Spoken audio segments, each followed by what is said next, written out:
Guys welcome back to our entity exam channel. तो आज हम अपने फोर्थ चैप्टर के पार्ट सेकंड को करेंगे। कल हम अपने फर्स्ट पार्ट को कंप्लीट कर चुके हैं। अगर आपने फर्स्ट पार्ट को नहीं देखा है तो पहले फर्स्ट पार्ट को कंप्लीट करें, देन सेकंड पार्ट को। और हम यहाँ पर अपने एंटिटी एग्जाम को जो डीएसएसबी का है टारगेट करते हुए अपनी प्रिपरेशन कर रहे हैं, जिसमें हम पहले अपनी एनआईओएस को कंप्लीट करेंगे, देन एनसीएफ और फाउंडेशन स्टेज के लिए करेंगे, then Hindi pedagogy, English pedagogy और मैथ्स पेडागोजी जो हमारे एंटिटी एग्जाम के सिलेबस में दिया है डीएसएसबी ने, उसको सीक्वेंस वाइज करते चलेंगे। तो ऐसे करके हमारा एग्ज़ाम आई थिंक फेब या मार्च में होने के पूरे चांस हैं। तो तब तक हम अपनी प्रिपरेशन को काफ़ी अच्छा कर लेंगे पार्ट सेकंड के लिए। अगर आपने हमारे चैनल को सब्सक्राइब नहीं किया है तो सब्सक्राइब कर लें, ताकि आपको समय समय पर वीडियोस के नोटिफिकेशन मिलते रहें और आप अपनी पार्ट बी की तैयारी को काफ़ी अच्छे लेवल तक ले जा सकें। तो लेके माँ सरस्वती का नाम और शुरू करेंगे आज का अपना अध्ययन। तो हमारा फर्स्ट पॉलिसी है एकीकृत बाल विकास सेवा योजना आईसीडीएस। इसके बारे में हमने पहले वाले चैप्टर में भी पढ़ा था, जहां मैंने आपको आईसीडीएस के बारे में लिखने के लिए कहा था। ये जो पॉलिसी है हमारी बहुत इम्पोर्टेंट है। तो अगेन एंड अगेन हमारे चैप्टर्स में ये बार बार आ भी रही है, तो इसके एग्ज़ाम में आने के थोड़े ज़्यादा चांसेस हैं। तो आप इसे स्किप ना करें और काफ़ी अच्छे से समझने का प्रयास करें। 1975 में भारत सरकार ने एकीकृत बाल विकास सेवा योजना आरंभ की थी। कब शुरू हुई थी? 1975। डेट थी 2 अक्टूबर 1975। डेट को हम अच्छे से याद रखेंगे।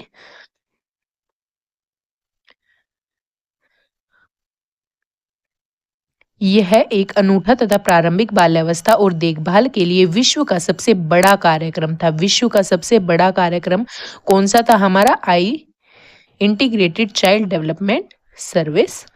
यह 0 से 6 आयु वर्ग, ये आयु वर्ग आपको याद रखना है कि सभी बच्चों को शामिल करता है। यह गर्भवती महिलाओं तथा स्तनपान करने वाली महिलाओं की ज़रूरतों को भी पूरा करता है। इस योजना में 6 सेवाएं शामिल हैं। इंपॉर्टेंट पॉइंट है, आईसीडी में कितनी सेवाएं शामिल है? 6 सेवाएं शामिल है, याद रखना है। और ये कितने वर्ष तक के बच्चों को शामिल करता है? 0 से 6 वर्ष तक के बच्चों को शामिल करता है।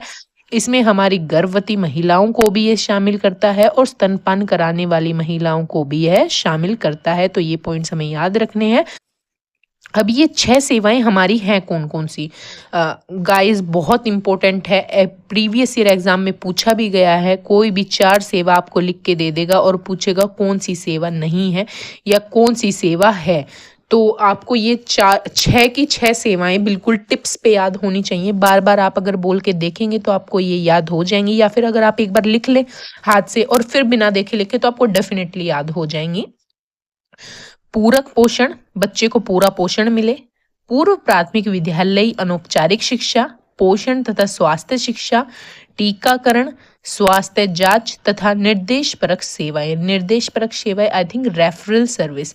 आप इसको इंग्लिश में भी याद कर सकते हैं, इंग्लिश में थोड़ा इजी हो जाएगा। अगर आप हिंदी में कंफर्टेबल हैं तो कोई बात नहीं है, और अगर आप हिंदी में याद नहीं कर पा रहे हैं तो इंग्लिश में याद करें। यूट्यूब गूगल से आप सर्च कर सकते हैं आईसीडीएस की 6 सर्विसेज, और आप इन 6 की 6 सर्विस को इंग्लिश में कमेंट बॉक्स में लिखेंगे तो मुझे बहुत बहुत अच्छा लगेगा, और आपकी मतलब रिवीजन भी हो जाएगी और दूसरे बच्चों की भी हेल्प हो जाएगी।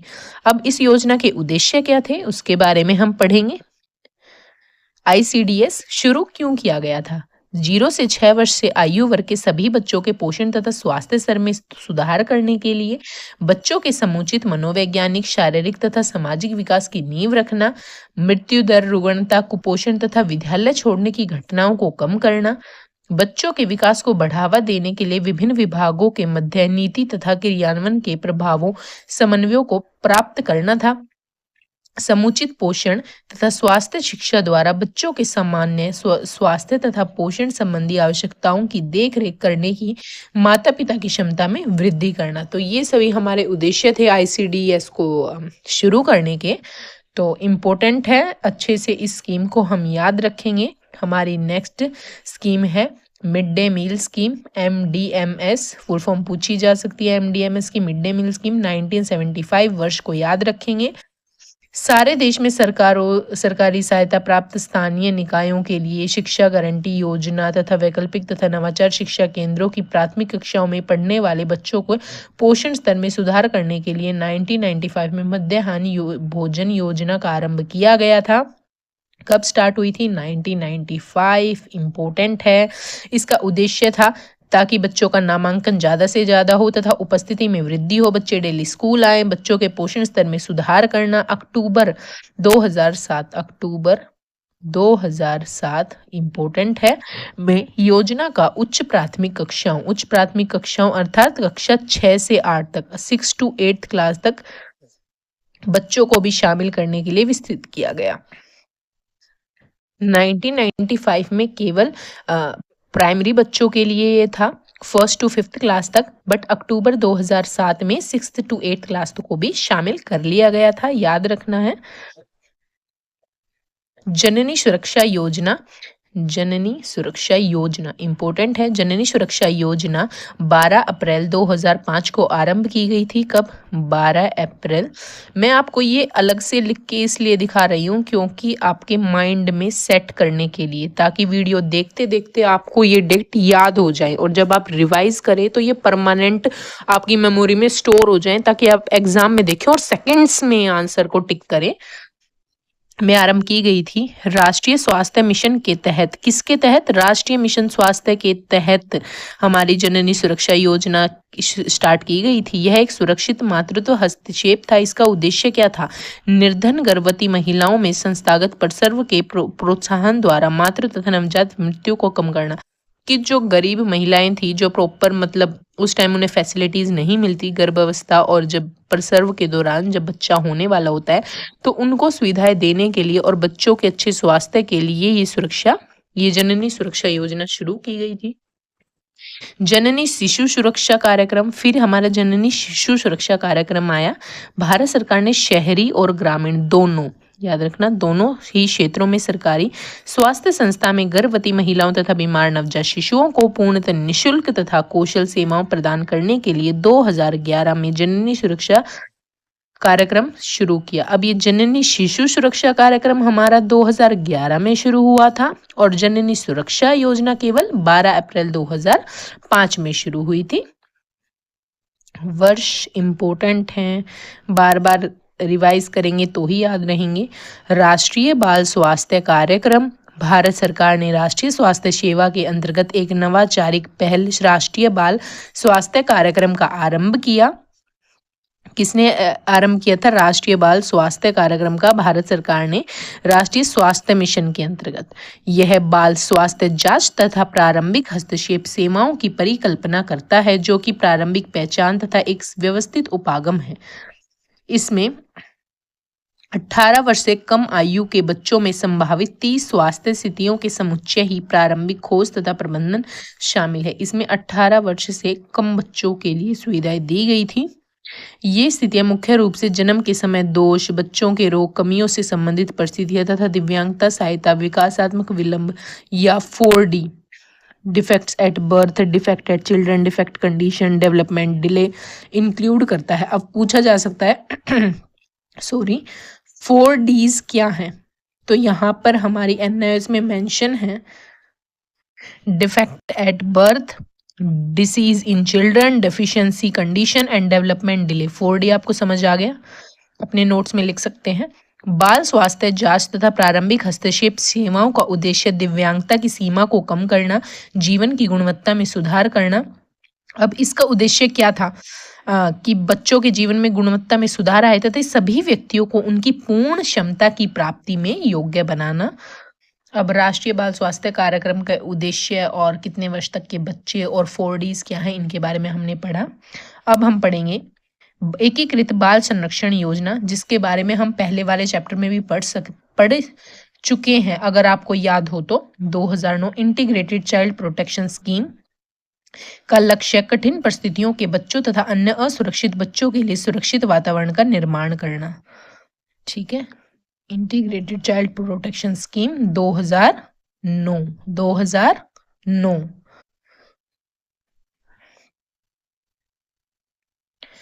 समग्र शिक्षा अभियान हम पहले वाले चैप्टर में सर्व शिक्षा अभियान के बारे में पढ़ चुके हैं। अब समग्र शिक्षा अभियान, इसके बारे में भी हमने पढ़ा था। ये हमारा, देखो मैं जूम करके आपको दिखाती हूँ, ये हमारा ministry of human resource and development में आता है। एग्जाम में पूछ लेगा समग्र शिक्षा अभियान किस मिनिस्ट्री के तहत आता है। इस टाइप के क्वेश्चंस हमारे एग्जाम में प्रीवियस ईयर पूछे गए हैं, तो अब की बार भी पूछने के चांसेस हैं। Ministry of human resource and development. अब समग्र शिक्षा अभियान में हमारे पूर्व प्राथमिक विद्यालय से लेकर कक्षा 12 तक की विद्यालय शिक्षा हेतु भारत सरकार ने 2018, अब समग्र शिक्षा अभियान का वर्ष क्या है? 2018। और इसमें कौन सी क्लास तक के बच्चे हैं? पूर्व प्राथमिक विद्यालय से कक्षा 12 तक के बच्चे हैं। में समग्र शिक्षा अभियान आरंभ किया। यह योजना विद्यालय की पूर्व प्राथमिक विद्यालय, प्राथमिक, उच्च माध्यमिक, माध्यमिक, उच्च माध्यमिक स्तरों के एक सतत रूप में देखती है। मतलब हर एक स्टेज के बच्चे इसमें शामिल थे, पूर्व प्राथमिक से लेकर उच्च प्राथमिक तक, उच्च माध्यमिक तक। समग्र शिक्षा अभियान पूर्व प्राथमिक विद्यालय शिक्षा की आवश्यकता और महत्व को स्वीकार करता है तथा मौजूद पढ़े भारत तथा बड़े भारत को एक नाजुक घटक के रूप में मान्यता देता है। अब हमारे समग्र शिक्षा अभियान ने पढ़े भारत, बड़े भारत को भी इम्पोर्टेंस दी। ठीक है, तो याद रखना है, एग्जाम में पूछ लेगा पढ़े भारत और बड़े भारत को किस में इम्पोर्टेंस दी गई थी, तो हमारे समग्र शिक्षा अभियान में इम्पोर्टेंस दी गई थी। योजना पूर्व प्राथमिक विद्यालय में साफ सफाई की सुविधाएं समेत सुरक्षित तथा सुरक्षित बुनियादी ढांचों पर बल देती है। अब ये हमारा पढ़े भारत बड़े भारत के बारे में बताया भी गया है। पढ़े भारत बड़े भारत योजना भारत सरकार द्वारा पूर्व प्राथमिक विद्यालय के प्रारंभिक स्तरों, विशेष रूप से कक्षा तथा 1-2 में प्रारंभ भाषा और साक्षरता, कक्षा 1 और 2 शामिल थी, याद रखना, कक्षा 1st और 2nd क्लास में भाषा और साक्षरता तथा प्रारंभिक संख्यात्मक के आधारभूत अधिगम में सुधार करना तथा बढ़ावा देने के लिए 2014 में आरंभ की थी। कब आरंभ की गई थी? 2014 में। ये हमारी स्कीम्स के वर्ष थोड़े ज्यादा इम्पोर्टेंट होते हैं, क्योंकि उसके अंदर कहा क्या गया वो तो उसके नाम से ही क्लियर हो जाता है, बट वर्ष याद रखना थोड़ा डिफिकल्ट होता है। Rajiv Gandhi national creche scheme for the children of working mothers important है। आई थिंक इससे प्रीवियस ईयर एग्जाम में क्वेश्चन पूछा गया, इसलिए मैंने स्टार मार्क किया था जब मैं पढ़ रही थी। तो इसमें क्या है कि Rajiv Gandhi national creche scheme की गई थी। जो वर्किंग मदर है वो अपने बच्चों को वहां पर छोड़ सकती हैं जब वो काम करने जाते हैं। भारत सरकार द्वारा कामकाजी महिला जो वर्किंग मदर्स हैं के लिए बच्चों के लिए राजीव गांधी राष्ट्रीय शिशु गृह योजना का आरंभ किया गया। देखो इसकी फुल फॉर्म इम्पोर्टेंट है, आपको याद रखना है। Rajiv Gandhi national creche scheme for working mothers, यह 6 वर्ष से कम, किससे कम? 6 वर्ष से कम बच्चों के लिए देखभाल और शिक्षा सेवा प्रदान करता है। मातृत्व लाभ अधिनियम, देखो हम इसे 3 बार पढ़ चुके हैं। हमारे 2nd चैप्टर में भी आया था, 3rd चैप्टर में भी आया था और हमारे 4th चैप्टर में भी आ रहा है। तो कितनी इम्पोर्टेंट है ये पॉलिसी, इसी से पता चल जा रहा है। मातृत्व लाभ अधिनियम 2017 के अंतर्गत क्रैच की स्थापना तथा संचालन हेतु राष्ट्रीय न्यूनतम दिशा निर्देश क्या थे? अब maternity benefit act 2017 year important है। भारत सरकार ने मातृत्व लाभ अधिनियम 2017 के अंतर्गत क्रैच की स्थापना तथा संचालन हेतु राष्ट्रीय न्यूनतम दिशा निर्देश तैयार किए। अधिनियम के तहत 50 या उससे अधिक कर्मचारियों वाले प्रत्येक संस्थान में क्रैच की सुविधा अनिवार्य है। 50 या उससे अधिक कहीं भी कर्मचारी हैं तो वहां पर क्रैच की सुविधा वहां उन पेरेंट्स को दी जाएगी। इसमें 6 माह से, आपको याद भी होगा कि इसमें 6 मंथ से 6 ईयर तक के बच्चे शामिल होते हैं। स्थापना तथा संचालन तथा इन क्रैच की गुणवत्ता के मानकीकरण हेतु दिशा निर्देश देना। अब हम पढ़ेंगे पाठ्यचर्या की रूपरेखा। अब हमारा करिकुलम जो हमारे पूरे वर्ष के लिए होता है, क्लास के लिए करिकुलम कितना इम्पोर्टेंट है। करिकुलम में हमारी स्कॉलेस्टिक पढ़ाई से रिलेटेड और को स्कॉलेस्टिक दोनों एक्टिविटीज इंक्लूड होती हैं। और राष्ट्रीय करिकुलम, नेशनल करिकुलम फ्रेमवर्क 2005, राष्ट्रीय पाठ्यचर्या की रूपरेखा 2005, वर्ष याद रखना। राष्ट्रीय शैक्षिक अनुसंधान तथा प्रशिक्षण परिषद NCERT राष्ट्रीय पाठ्यचर्या की रूपरेखा तैयार करता है। हमारी NCERT हमारे NCF 2005 को रेडी करती है। पूछा जा सकता है NCF को कौन रेडी करता है, तो NCERT इंपॉर्टेंट है, जो कि भारत में विद्यालय शिक्षा कार्यक्रमों के लिए पाठ्यचर्या विकास तथा शिक्षण अभ्यासों के लिए रूपरेखा तैयार करती है। डिजाइन तैयार करती है कि हमें पूरे वर्ष पढ़ाना क्या है, कैसे क्या चीजें करवानी है।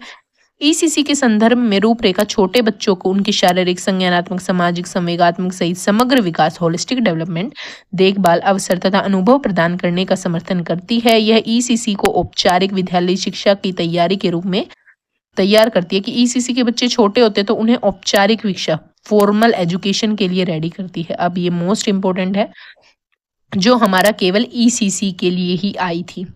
राष्ट्रीय प्रारंभिक बाल्यावस्था देखभाल और शिक्षा पाठ्यचर्या की रूपरेखा 2013 इंपॉर्टेंट है। National curriculum children childhood care and education ECC curriculum framework 2003। ये हमारा किसके अंदर आता है, देखो यहाँ पे लिखा हुआ है ministry of women and child development. याद रखना किस मिनिस्ट्री के तहत आता है, ministry of women and child development. राष्ट्रीय प्रारंभिक बाल्यावस्था देखभाल और शिक्षा पाठ्यचर्या की रूपरेखा 2013 एक महत्वपूर्ण तथा व्यापक मार्गदर्शक दस्तावेज। इसका उद्देश्य पूरे देश में प्रारंभिक बाल्यावस्था देखभाल और शिक्षा में गुणवत्ता और उत्कृष्टता को बढ़ावा देना है। यह जन्म से लेकर पूर्व प्राथमिक वर्षों तक सभी बच्चों को, अब हमारी ये जो नेशनल अर्ली चाइल्डहुड एजुकेशन है ECC के लिए 2013, वो जन्म से लेकर पूर्व प्राथमिक वर्ष के बच्चों तक को शामिल करता है, जिसमें समृद्ध प्रारंभिक उद्दीपन तथा गुणवत्तापूर्ण अधिगम अनुभव प्रदान करने का इरादा रखती है। यह बच्चों के समग्र विकास ही बच्चों का हमें करवाना है, जिसमें शारीरिक, संज्ञानात्मक, सामाजिक सारे तरीके के विकास इंक्लूड होते हैं तथा अधिगम पर बल देती है। इसका उद्देश्य अनुकूल वातावरण का निर्माण करना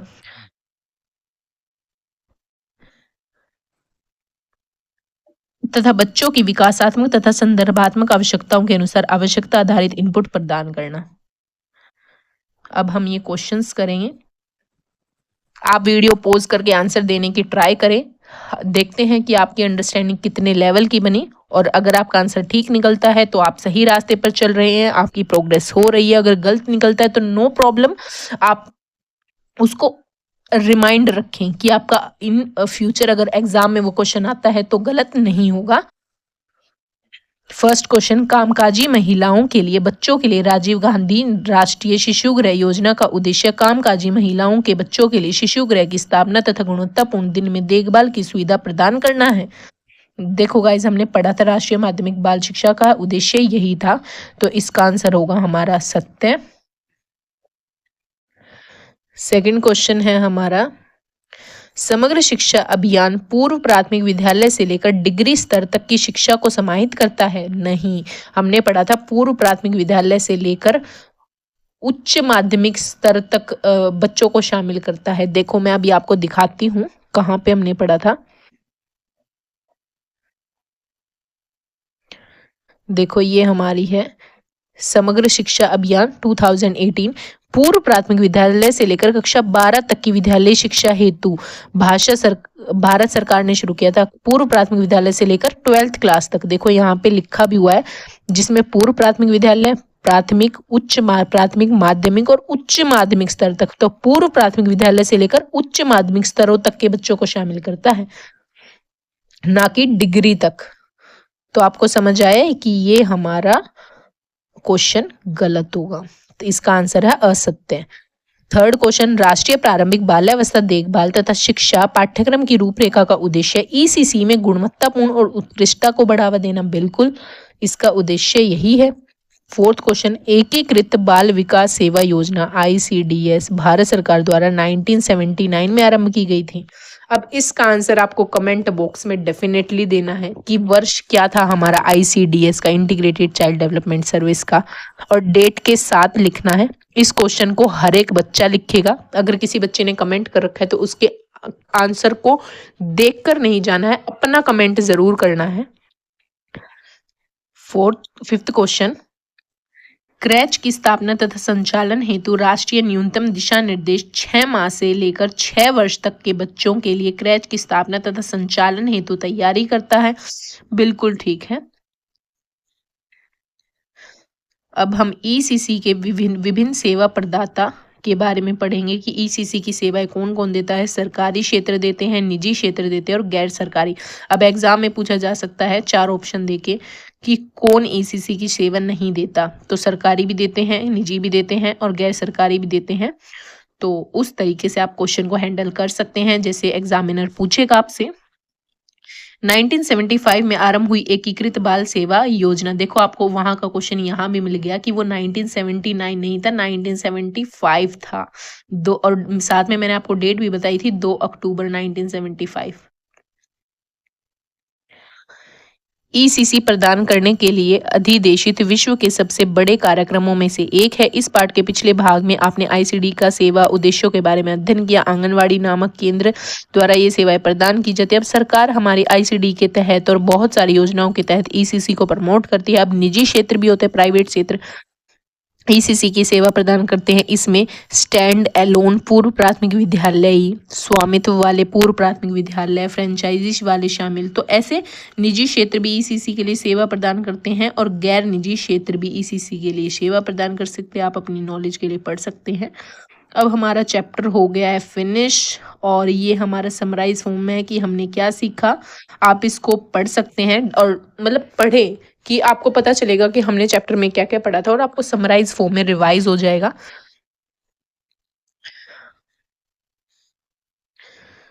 जैसे 2022 तक भारत को कुपोषण मुक्त से सुनिश्चित करने की दृष्टि रखे हुए राष्ट्रीय पोषण अभियान 2018 में आरंभ किया गया था। कहाँ? राजस्थान के झुंझुनू जिले में।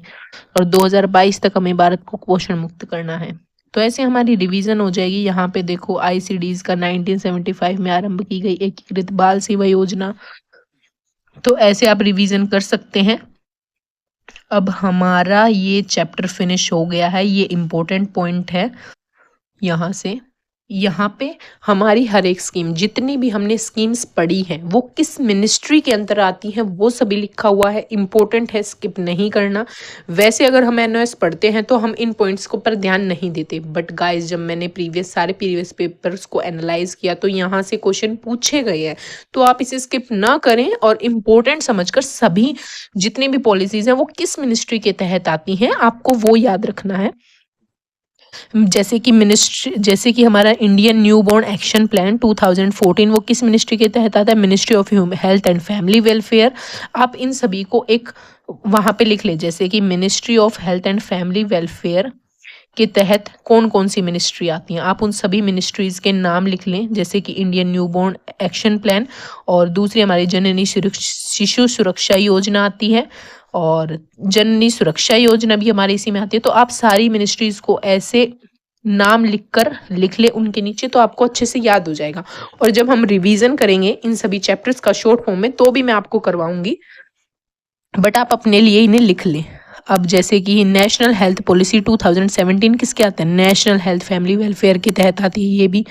अब राष्ट्रीय बाल स्वास्थ्य कार्यक्रम भी हमारी ministry of health family welfare के अंतर्गत आती है। द नेशनल हेल्थ मिशन भी हमारा मिनिस्ट्री ऑफ हेल्थ वेलफेयर के अंतर्गत आता है। मैंने सभी चैप्टर्स में आपको बताया है इन पॉइंट्स के बारे में। अब मिड डे मील स्कीम भी हमारी ministry of human resource development के तहत आती है। पढ़े भारत बड़े भारत भी हमारे ministry of human resource development के अंतर्गत आता है। समग्र शिक्षा अभियान भी हमारा ministry of human resource development के तहत आता है। और the national plan on education 1986 भी 12th 5 ईयर प्लान भी हमारा ह्यूमन रिसोर्स डेवलपमेंट के तहत आता है। Integrated child development service but हमारा ministry of women and child development के अंतर्गत आता है। पॉइंट टू रिमेंबर,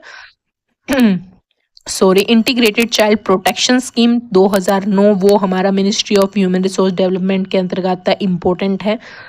अब national minimum guidelines for setting up and running creche under maternity benefit act 2017 किसके अंतर्गत आता है? Ministry of women child development के अंदर आता है। National early childhood care education policy किस में आती है? Ministry of women and child development आती है। तो आप सभी मिनिस्ट्रीज के नाम लिख के कि ministry of women and child development में हमारी कौन कौन सी पॉलिसीज़ हैं, ministry of human resource development में हमारी कौन कौन सी पॉलिसीज़ हैं। तो सबको ऐसे करके लिखें। हमारा यहाँ पे सभी इम्पोर्टेंट पॉइंट्स दिए गए हैं। तो गाइस आज का हमारा चैप्टर हो गया है फिनिश, 4th चैप्टर। अब हम नेक्स्ट वीडियो में अपना 5th चैप्टर करेंगे।